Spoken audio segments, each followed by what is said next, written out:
അസ്സലാമലൈക്കും. അച്ചസ് ടൈമിൻ്റെ പുതിയൊരു വീഡിയോയിലേക്ക് എല്ലാവർക്കും സ്വാഗതം. ഇന്ന് നമ്മൾ ഇഫ്താർ ടൈമിൽ സെർവ് ചെയ്യാൻ പറ്റിയിട്ടുള്ള സിമ്പിളായിട്ടുള്ളൊരു സ്നാക്ക് കാണിച്ചു തരട്ടെ. വളരെ പെട്ടെന്ന് കുറഞ്ഞ ഇൻഗ്രീഡിയൻസ് വെച്ചിട്ട് നല്ല അടിപൊളി ടേസ്റ്റിൽ തയ്യാറാക്കി എടുക്കാൻ പറ്റിയിട്ടുള്ളൊരു സ്നാക്കിൻ്റെ റെസിപ്പിയാണ് കേട്ടോ ഇത്. അപ്പോൾ ഇതെങ്ങനെയാണ് ഉണ്ടാക്കിയെടുക്കുന്നതെന്ന് കാണാം. വീഡിയോയിലോട്ട് പോകുന്നതിന് മുന്നേ ആദ്യമായിട്ടാണ് നമ്മുടെ ഈ ഒരു വീഡിയോ ഒക്കെ നിങ്ങൾ കാണുന്നതെന്നുണ്ടെങ്കിൽ നമ്മുടെ അച്ചസ് ടൈം എന്ന ചാനൽ സബ്സ്ക്രൈബ് ചെയ്തിട്ട് സപ്പോർട്ട് ചെയ്യാൻ മറക്കരുത് കേട്ടോ.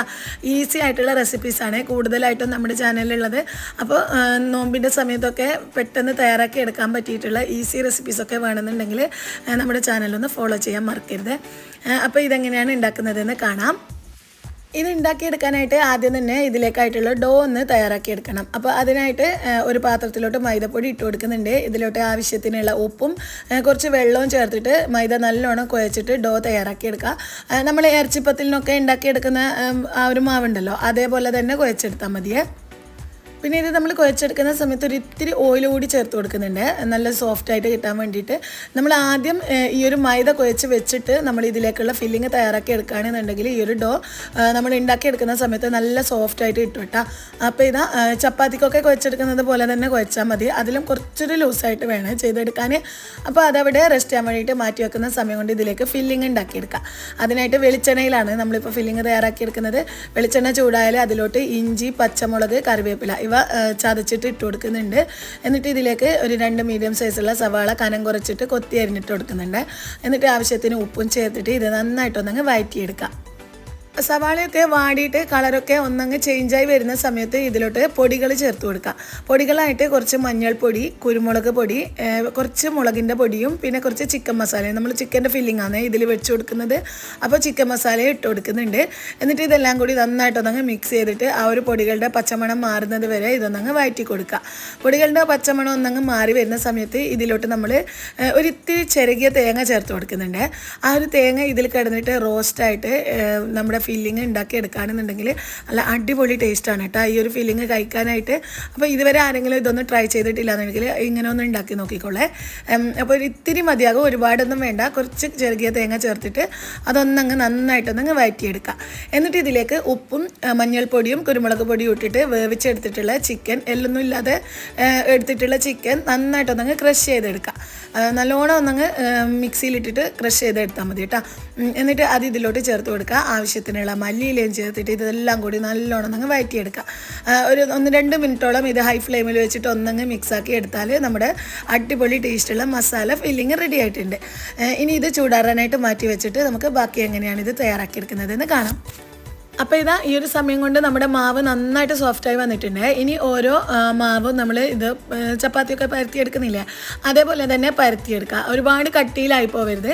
അത്യാവശ്യം വലുപ്പത്തിൽ കട്ട് ചെയ്തിട്ട് നമുക്ക് എത്രയാണോ വലുപ്പം വേണ്ടത് ആ ഒരു വലുപ്പത്തിനനുസരിച്ചിട്ടുള്ള എന്തെങ്കിലും അടപ്പോ പാത്രമോ വെച്ചിട്ട് ഇതിങ്ങനെ റൗണ്ടായിട്ട് കട്ട് ചെയ്തെടുക്കുക.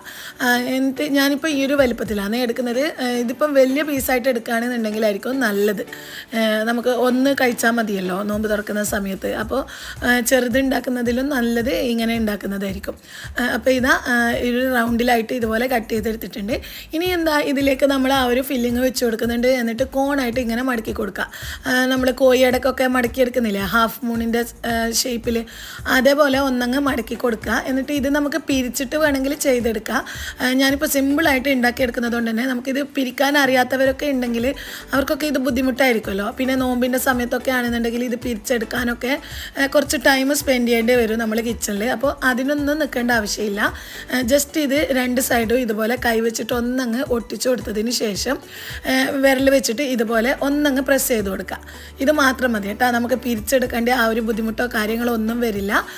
നല്ല ഭംഗിയുണ്ടാവും. ആ ഒരു ഫില്ലിങ് എണ്ണയിലിട്ട് ഫ്രൈ ചെയ്യുന്ന സമയത്ത് പുറത്ത് പോകുന്ന പേടിയോ കാര്യങ്ങളോ ഒന്നും വേണ്ട കേട്ടോ.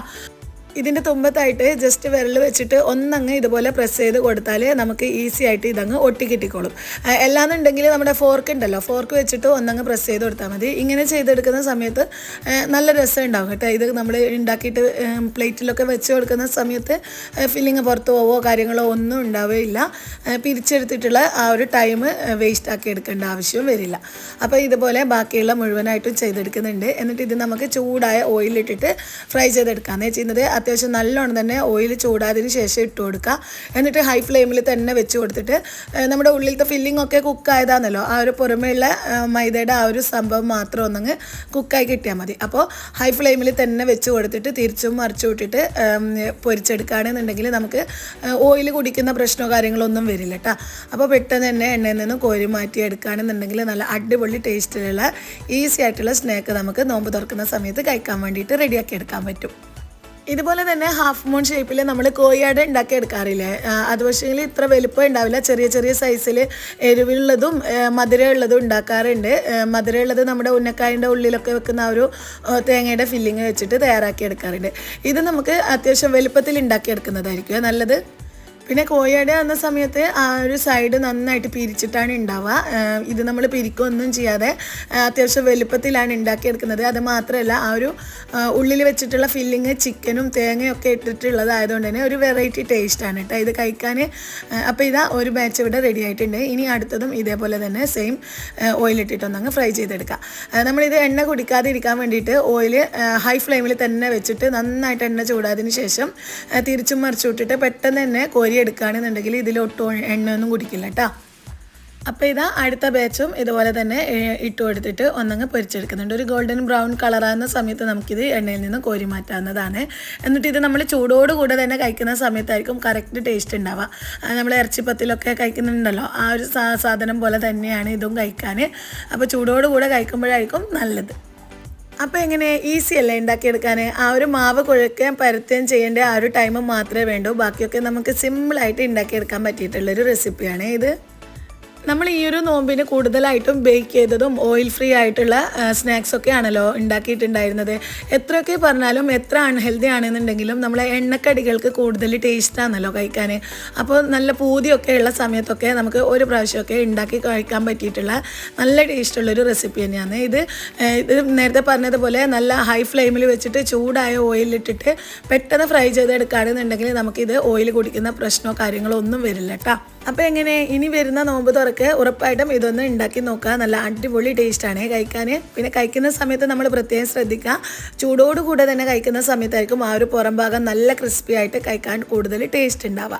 അപ്പോൾ ഉറപ്പായിട്ട് ഉണ്ടാക്കി നോക്കുക. എന്നിട്ട് മറക്കാതെ ഫീഡ്ബാക്ക്സ് അറിയിക്കുക, ലൈക്ക് ചെയ്യുക, കമൻറ്റ്. നിങ്ങളെന്താ കമൻറ്റ് ഇടാത്തത്? എന്തെങ്കിലും ഒന്ന് കമൻറ്റ് ഇട്ടാൽ എന്താ ഈ കാണുന്നവർക്ക്, അതാണ് ഞാൻ വിചാരിക്കുക. എനിക്ക് ഒറ്റ കമൻറ്റും കിട്ടാറില്ല കേട്ടോ. അപ്പോൾ എന്തെങ്കിലും ഒന്ന് കമൻറ്റ് ഇടുക. ഉണ്ടാക്കി നോക്കിയിട്ട് ഈ ഒരു റെസിപ്പി ഇഷ്ടമായിട്ടുണ്ടെങ്കിൽ ഫ്രണ്ട്സിനും റിലേറ്റീവ്സിനും ഒക്കെ ഷെയർ ചെയ്ത് കൊടുക്കുക. അപ്പോൾ ഇൻഷാ അല്ലാഹ് പുതിയൊരു വീഡിയോ ആയിട്ട് വരുന്നത് വരെ അസ്സലാമു അലൈക്കും.